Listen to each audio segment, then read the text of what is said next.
जय हो यतिराज यतिराज रामानुज जय हो रामानुज जय हो यतिराज यतिराज यतिराज जय हो यतिराज यतिराज रामानुज जय हो रामानुज जय हो। ಶ್ರೀಮತೆ ರಾಮಾನುಜಾಯ ನಮಃ. ಹರೇ ಶ್ರೀನಿವಾಸ. ಯತಿರಾಜ ಭಕ್ತಿವಾಹಿನಿಯ ಎಲ್ಲ ವೀಕ್ಷಕರಿಗೂ ಸುಸ್ವಾಗತ.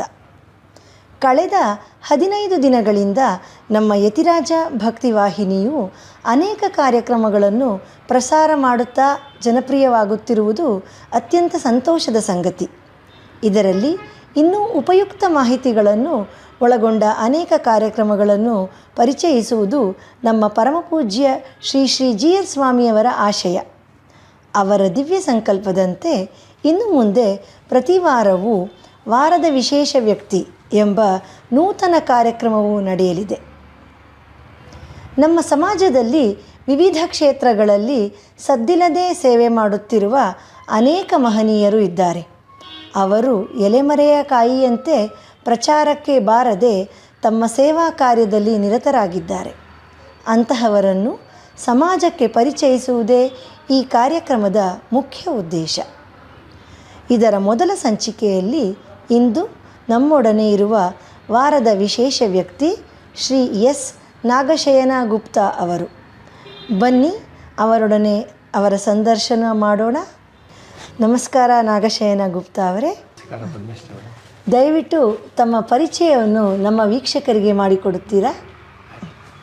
ನಾನು ನಮ್ಮ ಊರು ಅಂದರೆ ನಾನು ಇಲ್ಲಿ 55 ಇಯರ್ಸಿಂದ ಇಲ್ಲೇ ಇದ್ದೀನಿ. ಸಮಾಜ ಸೇವೆ ಥರ ಮಾಡಿಕೊಂಡು ಭಕ್ತಿಗಳದ್ದೆಲ್ಲ ಸೇವೆಗಳೆಲ್ಲ ಮಾಡಿಕೊಂಡು ನನಗೆ 2 ಹೆಣ್ಣು ಮಕ್ಕಳಿದ್ದಾರೆ. ಅವ್ರಿಗೂ ನಾನು ಇಲ್ಲಿ ಬಂದ ಮೇಲೆ ಅವರಿಗೆ ನನ್ನ ಗುರು ಬಂಧುಗಳ ಥರದೇ ಸಂಬಂಧ ಸಿಕ್ಕಿದೆ. ನನಗೆ ಗುರುಗಳ ಸೇವೆ ಮಾಡೋ ಥರದೇ ತುಂಬ ಅನುಕೂಲ ಆಗಿ ಇದ್ದೀನಿ. ನಾನು ಚೆನ್ನಾಗಿ ನನಗೆ ಇದಾಗಿದೆ. ನಿಮಗೆ ಶ್ರೀಮಠದ ಪರಿಚಯ ಹೇಗೆ ಮತ್ತು ಯಾವಾಗ ಆಯಿತು ಸ್ವಲ್ಪ ವಿವರ ತಿಳಿಸ್ತೀರಾ? ನಾನು ಸುಮಾರು ಒಂದು 10 ವರ್ಷಗಳ ಹಿಂದೆಯಿಂದ ದಿನಾಗಲೂ ಬಂದು ನಮಸ್ಕಾರ ಮಾಡ್ತಾಯಿದ್ದೆ ಮಠದ ಹತ್ರ. ಆವಾಗ ನನಗೆ ವಾಚ್ಮೆನ್ ಅವರು ನಾಗರಾಜ್ ಅಂತ ಕರೆದು ಪ್ರಸಾದ ಕೊಡ್ತಾಯಿದ್ರು. ಆವಾಗಲಿಂದ ನಾನು ಒಳಗಡೆ ಬಂದೆ. ಆಗ ಸ್ವಾಮಿಗಳ ಆಶೀರ್ವಾದ ತಗೊಂಡು ಆವಾಗಲಿಂದ ನನಗೆ ತುಂಬ ಇಷ್ಟ ಆಯಿತು. ನನಗೆ ಇಲ್ಲಿ ಬರೋದಕ್ಕೆ ನನಗೆ ತುಂಬ ಅನುಕೂಲ ಥರನೂ ಆಯಿತು. ಆವಾಗಲಿಂದ ಅದಕ್ಕೆ ಇಲ್ಲಿ ಬಂದು ಸ್ವಾಮಿಗಳ ಸೇವೆ ಮಾಡೋದಕ್ಕೆ ಎಲ್ಲದಕ್ಕೂ ನಾನು ಮುಂದುವರಿಸ್ತಾ ಬಂದೆ. ನಮ್ಮ ಶ್ರೀಮಠದಲ್ಲಿ ನಡೆಯೋ ಎಷ್ಟೋ ಕಾರ್ಯಕ್ರಮಗಳಲ್ಲಿ ನಿಮಗೆ ಯಾವುದು ಬಹಳ ಇಷ್ಟವಾದುದು? ಸಂಗೀತ ಕಾರ್ಯಕ್ರಮ, ಬೇರೆ ಬೇರೆ ಪ್ರತಿಯೊಂದು ಕಾರ್ಯಕ್ರಮಗಳು ನಡೀತಾ ಇರುತ್ತೆ. ಇಲ್ಲಿ ಸನ್ನಿಧಿಯಲ್ಲಿ, ಆ ಕಡೆ ಸಂಸ್ಕೃತಿ ಭವನದಲ್ಲಿ ಎಲ್ಲ ಕಡೆ ನಡೀತಾ ಇರುತ್ತೆ. ಅಲ್ಲಿ ಮತ್ತೆ ದಿನಾಗಲೂ ಇಲ್ಲಿ ನಡೆಯುವ ಸೇವೆಗಳಲ್ಲಿ ಪ್ರಸಾದಗಳನ್ನು ಉಳಿದಿದ್ದನ್ನು ಮತ್ತೆ ಎಲ್ಲರೂ ಸ್ವೀಕರಣೆ ಮಾಡ್ತಾರೆ. ಮಧ್ಯಾಹ್ನ ಬಂದು ಒಂದು 400-500 ಜನ ಬಿಸಿ ಪ್ರಸಾದ ತಗೊಳ್ತಾರೆ.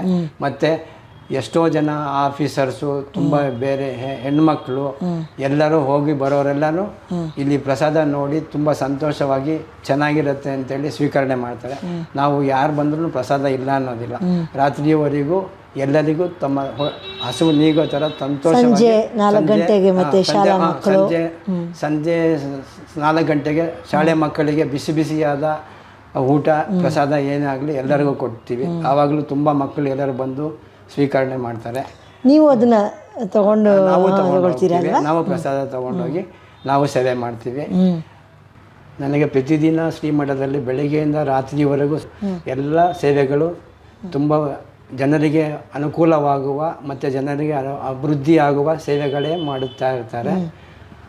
ಅದರಲ್ಲಿ ನನಗೆ ಪ್ರತಿಯೊಂದು ಸೇವೆ ಮಾಡುವಾಗಲೂ ಪ್ರಸಾದ ವಿನಿಯೋಗ ಮಾಡ್ತಾ ಇರ್ತಾರೆ. ಆ ಪ್ರಸಾದ ವಿನಿಯೋಗ ಎಲ್ಲರೂ ರಾಮಾನುಜರ ಪ್ರಸಾದ ಸ್ವೀಕರಿಸ್ತಾ ಇರ್ತಾರೆ.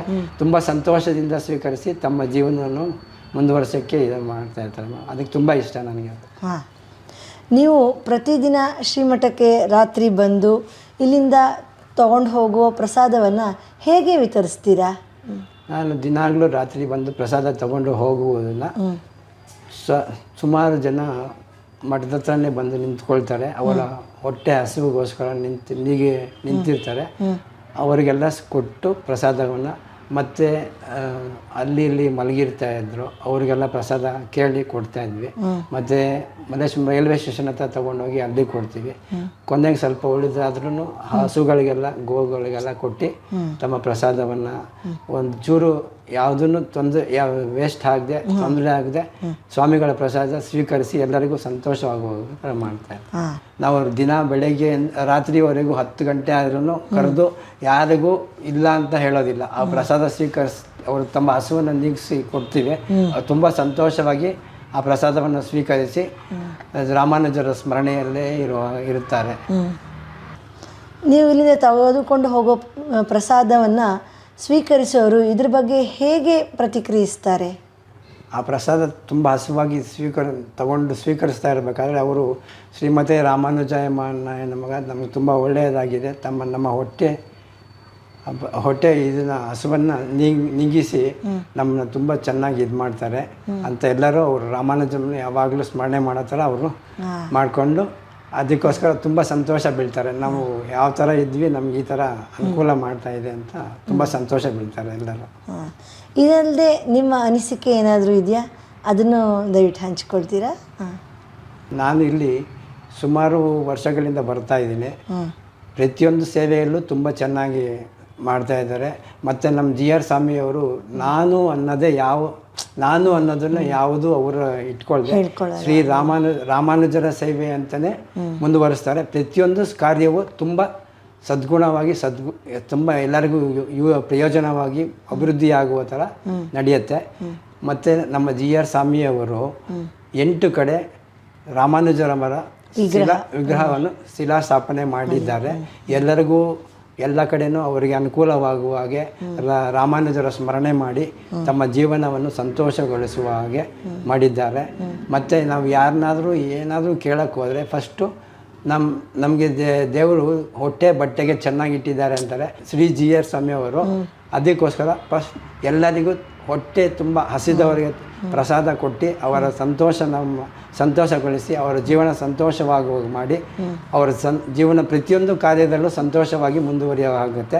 ಅವರು ಅದರಿಂದ ತುಂಬ ಸಂತೋಷವಾಗಿ ಇರ್ತಾರೆ. ಆಮೇಲೆ ಈ ಸೇವೆಗೋಸ್ಕರ GR ಸ್ವಾಮಿಯವರು ಮತ್ತು ರಂಗಣ್ಣ ಸ್ವಾಮಿಯವರು ನನಗೆ ಅವಕಾಶ ಕೊಟ್ಟಿದ್ದಾರೆ. ತುಂಬ ಈ ಸೇವೆ ಮಾಡೋದಕ್ಕೆ ನನಗೆ ತುಂಬ ಪುಣ್ಯ ಮಾಡೋ ಕೆಲಸ ಒಪ್ಪಿಸಿದ್ದಾರೆ.